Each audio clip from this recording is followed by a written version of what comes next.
जिस विषय को लेकर कई वर्षों से इस देश में चर्चा हो रही थी, व्यापक सदन ने उसका समर्थन किया है। मैं विशेष रूप से माननीय प्रधानमंत्री जी का आभारी हूं कि पिछले 2 वर्ष से इन सारी चर्चाओं के दौरान जो उन्होंने समर्थन दिया और आज इस बिल के पीछे जो व्यवस्था को परिवर्तित करने की ताकत है, सदन और देश के सामने रखी है। जिन विषयों पे माननीय प्रधानमंत्री जी बोले हैं, मैं उनको दोहराऊंगा नहीं, क्योंकि लगभग सभी सदस्य जीएसटी बिल के पक्ष में बोले हैं। केवल एक राजनीतिक दल को लेकर थोड़े से प्रश्न हैं। लेकिन सर्वप्रथम मैं खड़गे जी ने जो विषय उठाया और उनको 2 वर्ष पूर्व से पिछले 5 वर्ष का एक स्वाभाविक चिंता थी कि क्या कारण था कि कुछ राज्य जब 2011 में ये बिल आया तो इसका विरोध करते थे। 2006 में पहली बार चिदंबरम साहब के बजट में इसकी चर्चा हुई। 2011 में पहली बार यह संविधान संशोधन पेश हुआ। आपने अभी डिप्टी स्पीकर साहब का एक प्रश्न पूछा, where he asked why not compensate for more than 5 years. 2011 bill did not have a provision for compensation of the manufacturing states.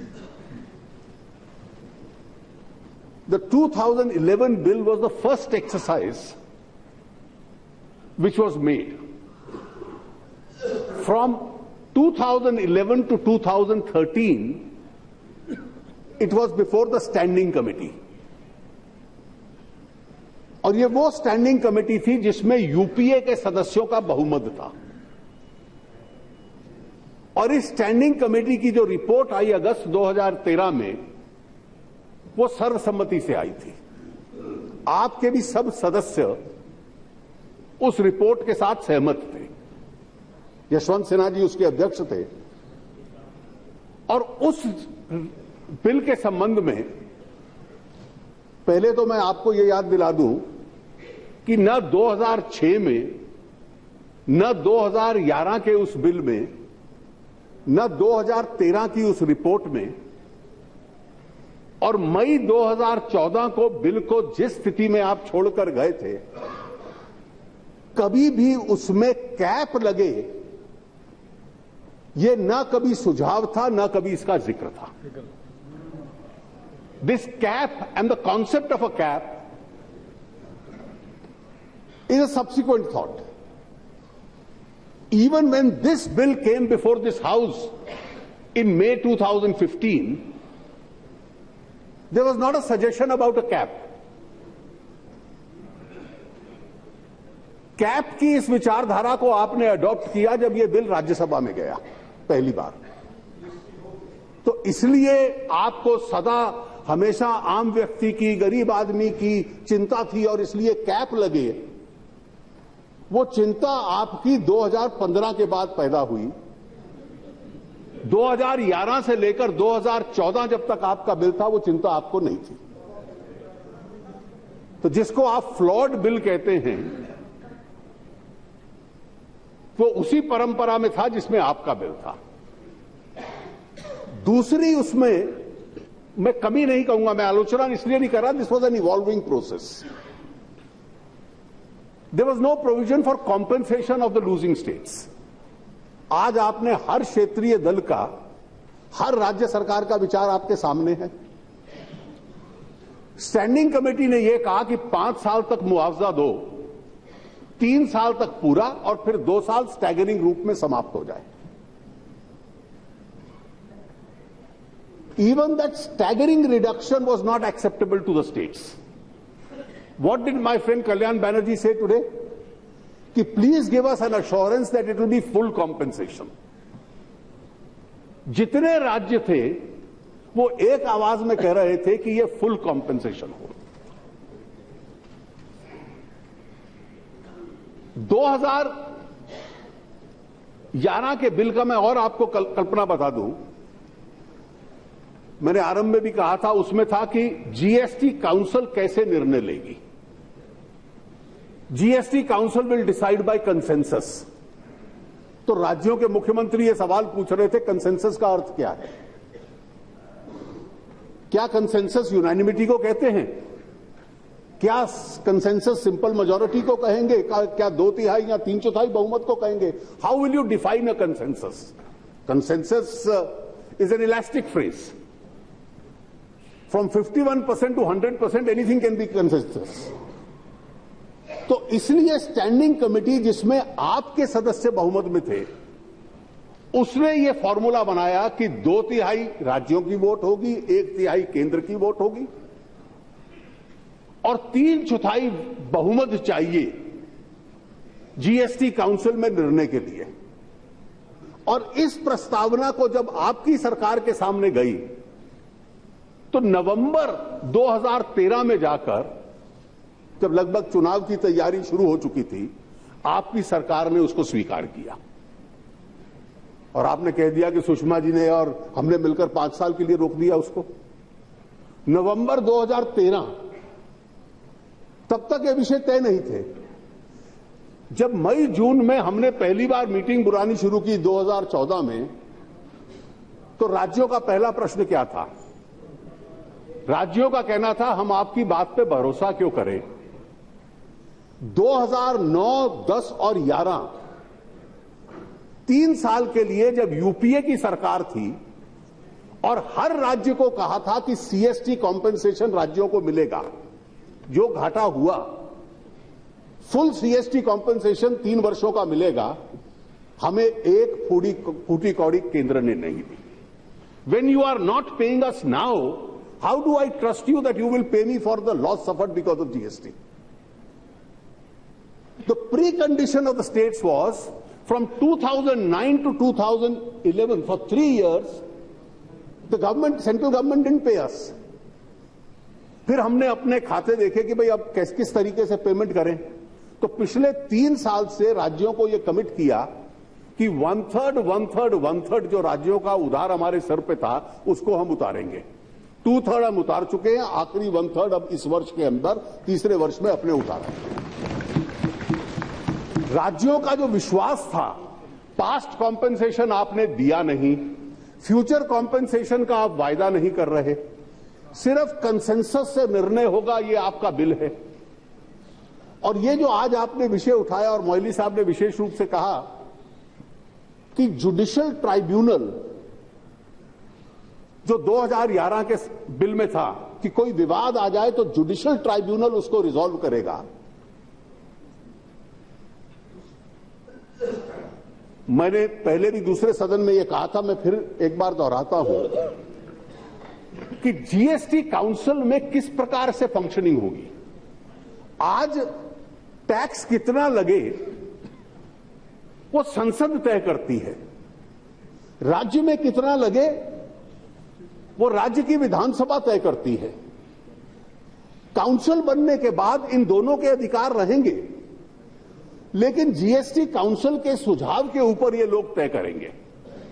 मान लीजिए 2 राज्यों के बीच में विवाद आ गया, कोई इंटरस्टेट टैक्स को लेकर, या किसी राज्य और केंद्र के बीच में आ गया, या टीडीपी के एक माननीय सदस्य ने पूछा कि काउंसिल ने फैसला कर दिया और एक राज्य ने नहीं माना और उस राज्य ने डिस्प्यूट खड़ी कर दी।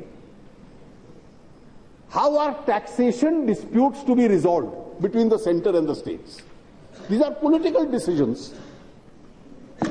The entire standing committee felt कि ये राजनीतिक विवाद है, राज्य और केंद्र का हुआ या राज्य और राज्यों का हुआ, आप किसी पॉलिटिकल मैकेनिज्म के माध्यम से इसको रिजॉल्व कीजिए।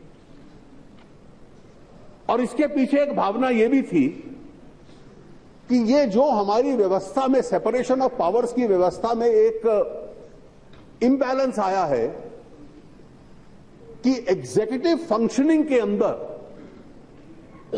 एक एक्सेसिव जुडिशियल इंटरवेंशन शुरू हुई है, तो टैक्सेशन का जो पावर है ये भी क्या आप जुडिशरी को देना चाहते हैं, ये विवाद था।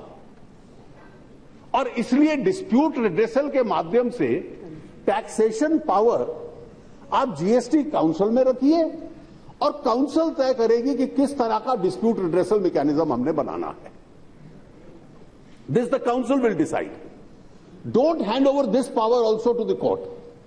ये एक भावना थी और इस सुझाव को भी स्टैंडिंग कमेटी के आपकी सरकार ने स्वीकार किया।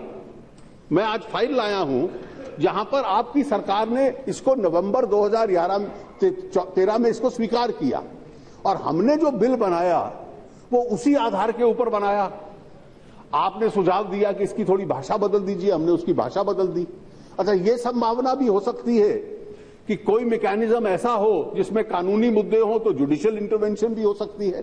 कई ऐसे हैं जो कोई पैनल उसको एडजुडिकेट कर सकता है।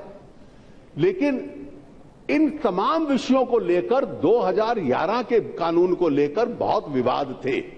मुआवजे का विवाद था, कॉम्पेंसेशन का विवाद था, राज्यों के अधिकारों का विवाद था, राज्यों को सीएसटी कॉम्पेंसेशन न देना वो विवाद थे और इसलिए एक नहीं अनेक राज्यों को भी ये विवाद थे। अब आपने कहा कि मैन्युफैक्चरिंग स्टेट्स का 1%, इसमें कोई गुजरात अकेला नहीं था। गुजरात, महाराष्ट्र में उस वक्त आपकी सरकार थी, कर्नाटक, तमिलनाडु, इन सभी स्टेट्स में, इन सभी राज्यों में जो मैन्युफैक्चरिंग राज्य थे उनका यह कहना था कि अगर ये डेस्टिनेशन टैक्स है तो हमने जो इंफ्रास्ट्रक्चर मैन्युफैक्चरिंग का क्रिएट किया है और हमें जो घाटा होगा, हाउ विल यू कॉम्पेंसेट?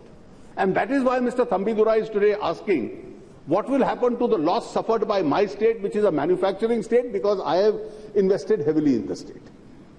तो ये उस 2011 से 14 तक का के तथ्य हैं। Some questions have been raised, and I'll just take the larger questions. Mr. Venugopal raised the question about sovereignty and autonomy of the states. Are we surrendering that? You are shifting to a new mechanism because it's a new form of tax where there will be a uniform tax structure across the country. You will be moving away from the present system where there are separate compartments of a state tax and a central tax. Once you get into the GST pipeline, the state and the center will have to interact together. And once they interact together, the state of Tamil Nadu will be involved in determining and taking decisions even in relation to the central GST. The center will be involved in decisions relating to the states. So none of us is going to be surrendering his authority or autonomy.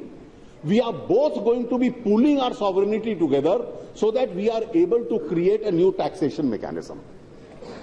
This is an additionality of power which comes to both the states and the center because the new mechanism necessarily involves that.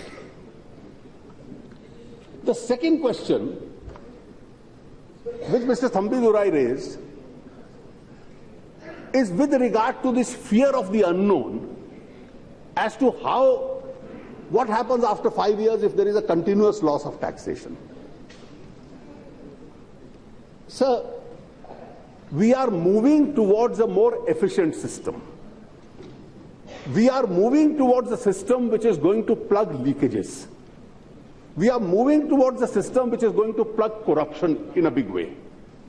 The base of taxation itself is going to expand. And if you look at each of these manufacturing states, this was also a fear expressed at the time of the VAT, that the center will have to compensate the states. Eventually, such a situation was never reached because VAT became a win-win situation for everyone. I have not the least doubt that will be the position even now. The base of taxation is going to increase, evasion is going to be plugged, the quantum of tax raised is going to increase, and additionally, don't forget, the states are also going to get as a part of the state GST to levy a tax on services. So if Maharashtra is a manufacturing state, the service tax collection of Mumbai can also partly go into their kitty. If Karnataka is a manufacturing state, they are going to benefit from the Bangalore service tax. If Tamil Nadu is a manufacturing state, Chennai is also a very powerful service center. And therefore, there is going to be additionality of taxes which are going to go into your kitty.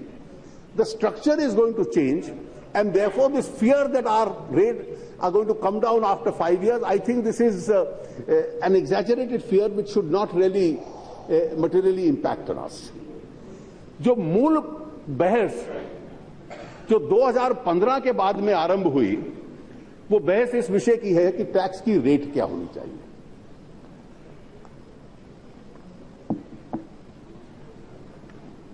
अध्यक्ष जी, इसको लेकर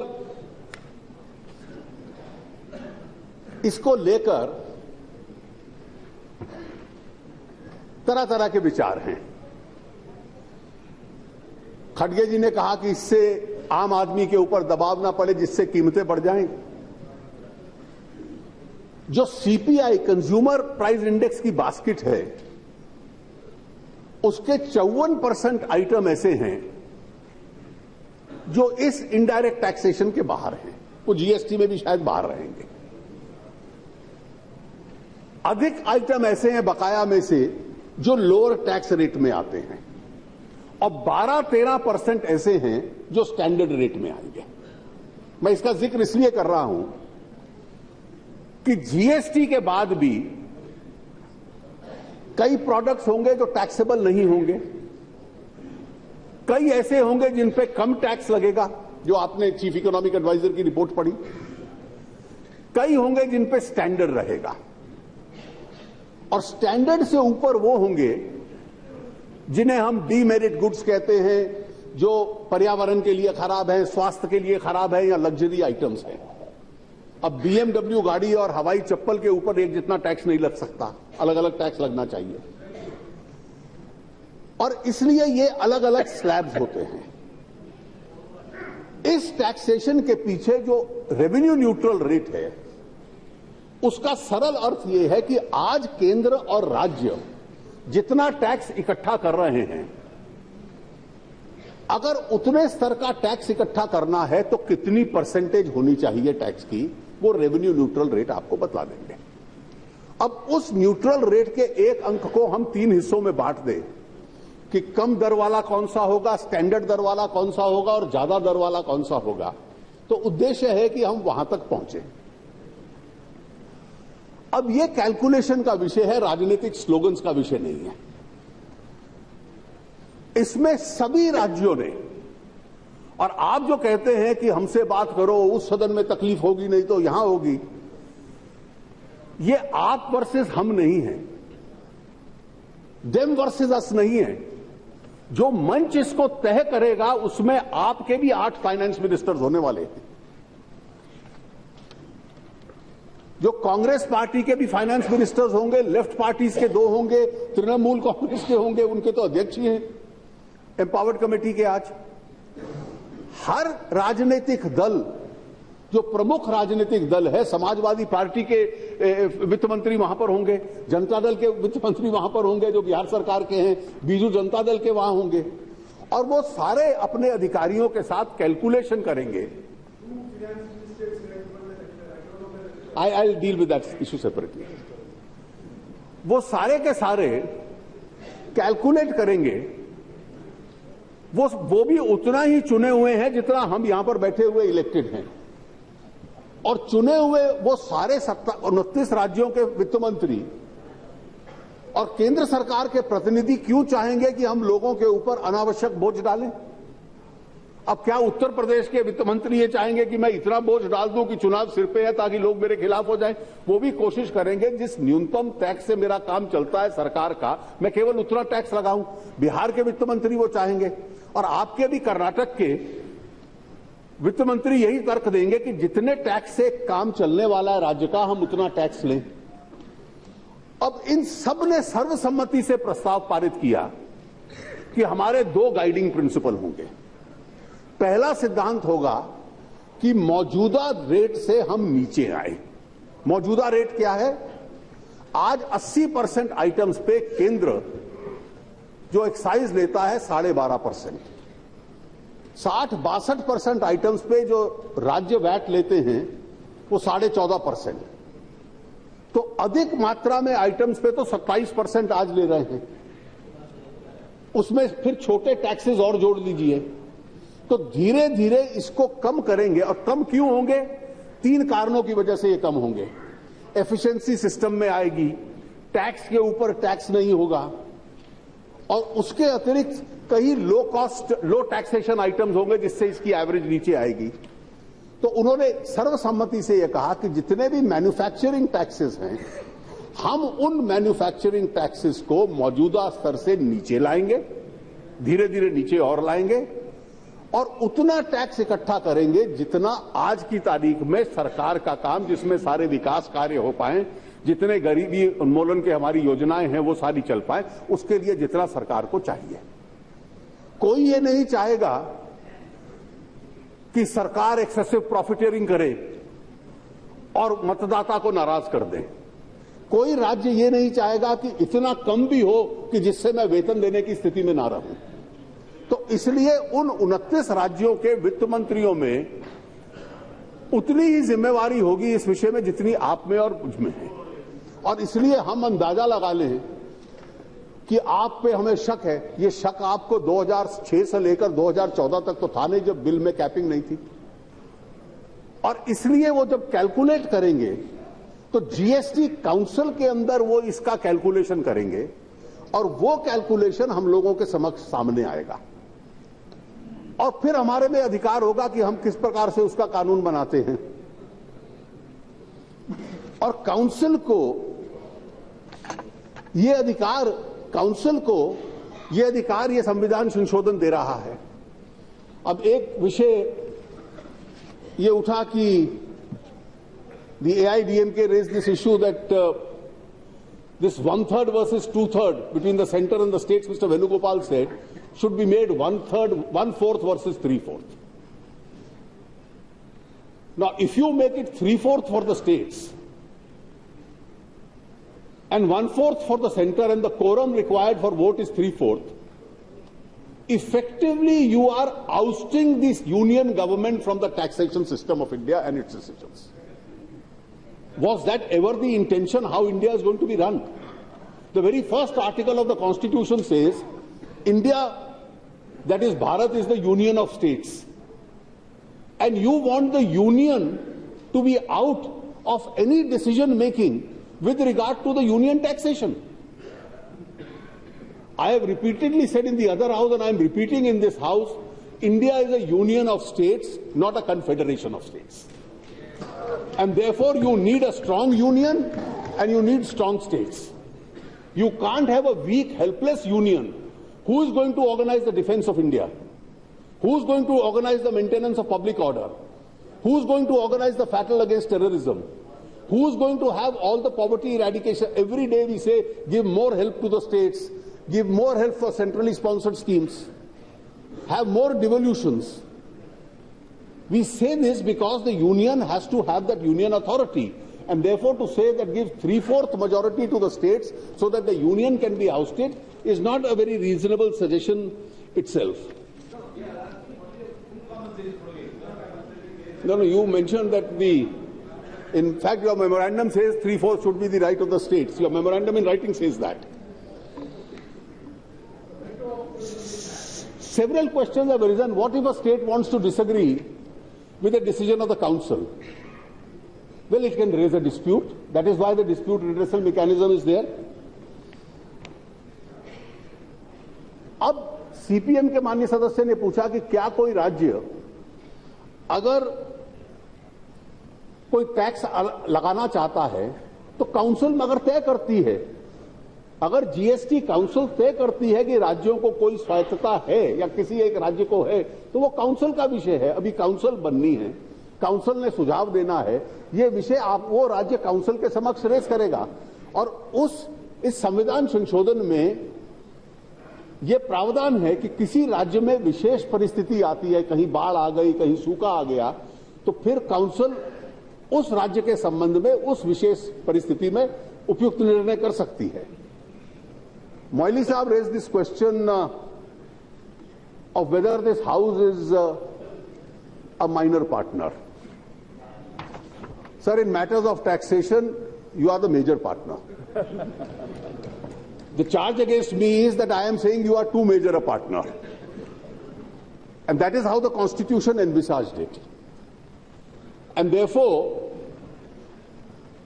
whenever any taxation is imposed by the union government, the scheme of the Constitution itself is, Article 110, that the union government has to come before this House, and there can be no levy of taxation unless it is appropriated and sanctioned by this House.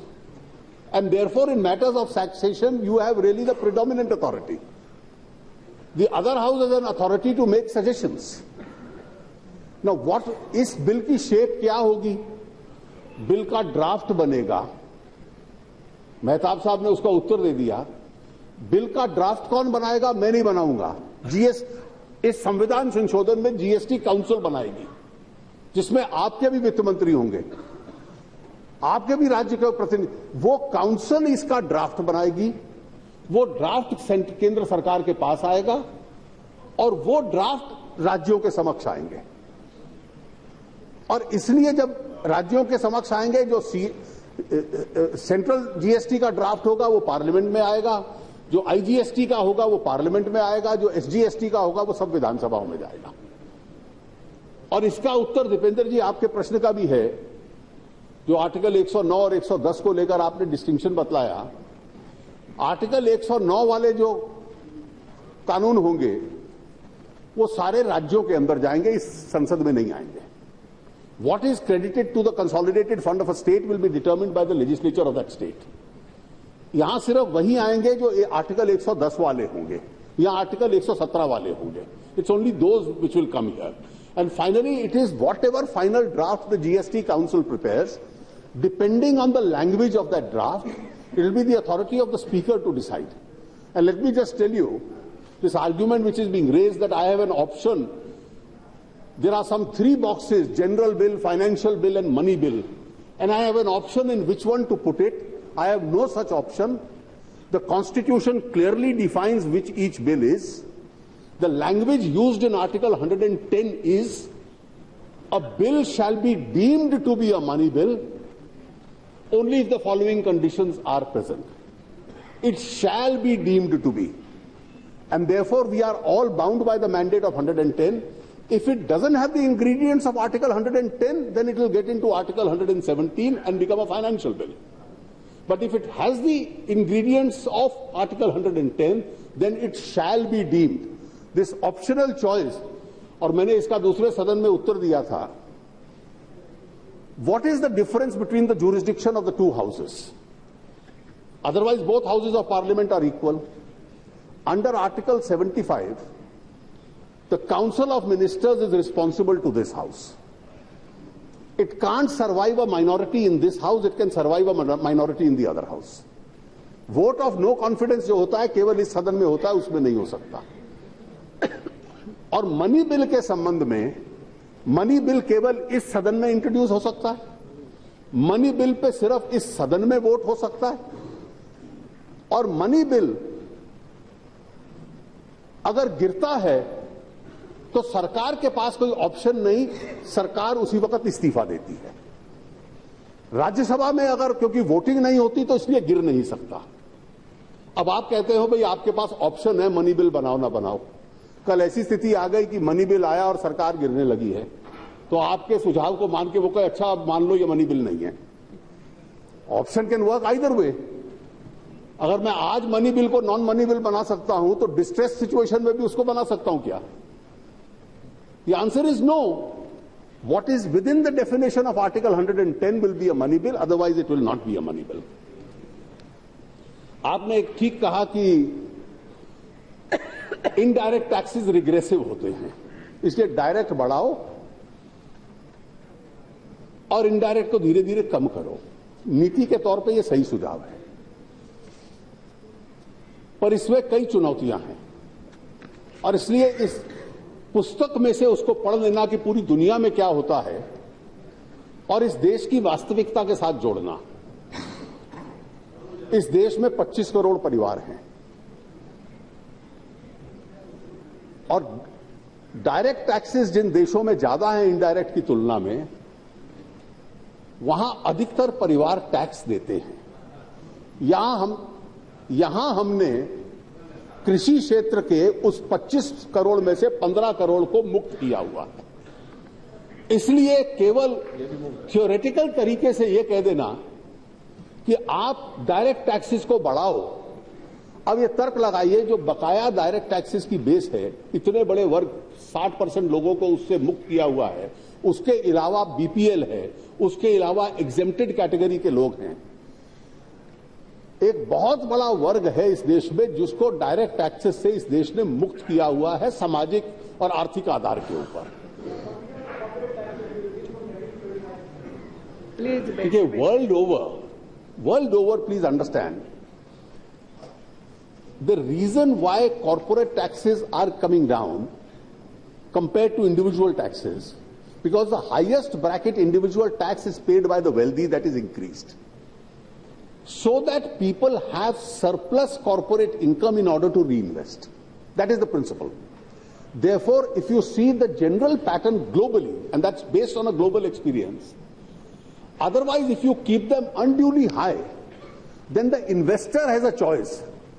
आप इसको 50% कर दीजिए corporate tax को और आपको लगेगा कि ये एंटी रिच हमने कर दिया, लेकिन जब इन्वेस्टर पैसा डालने लगेगा वो ये कहेगा कि मैं उस देश में डालूंगा जहां 20% इनकम टैक्स है।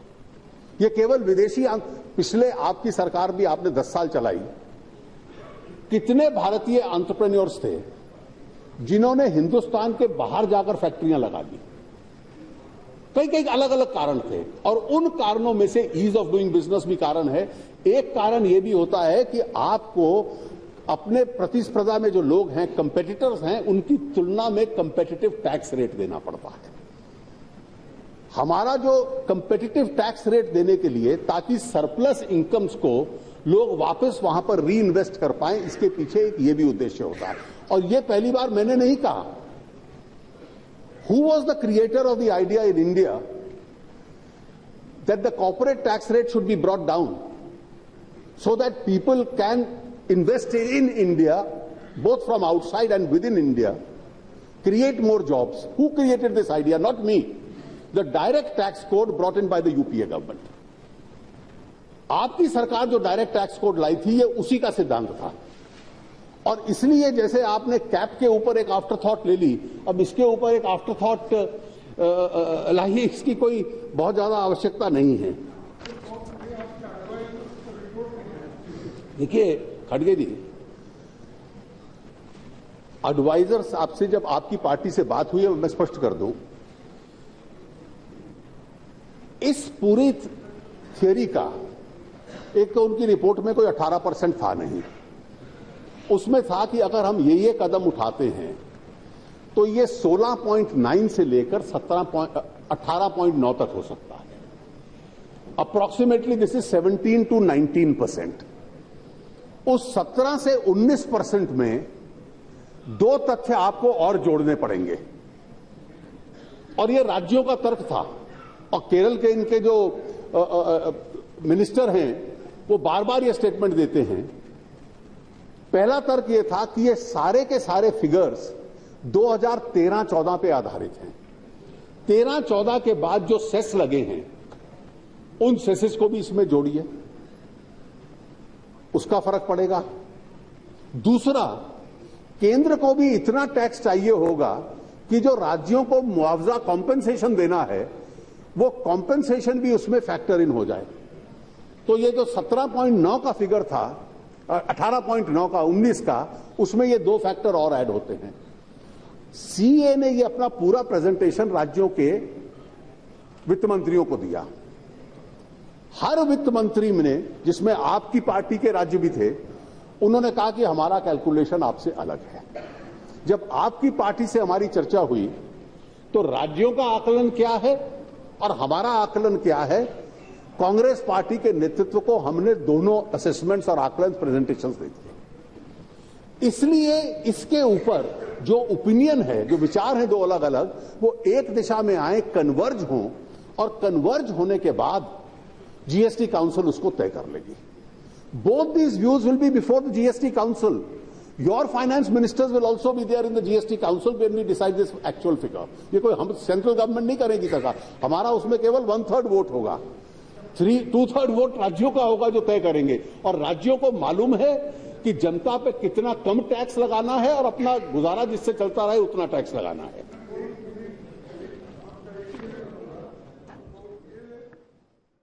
जीएसटी में वो व्यवस्था है कि जो भी व्यक्ति हैं वो अपने बिल प्रस्तुत करेगा, उसके हित की जितनी चीजें उसका रिफंड मिल जाएगा।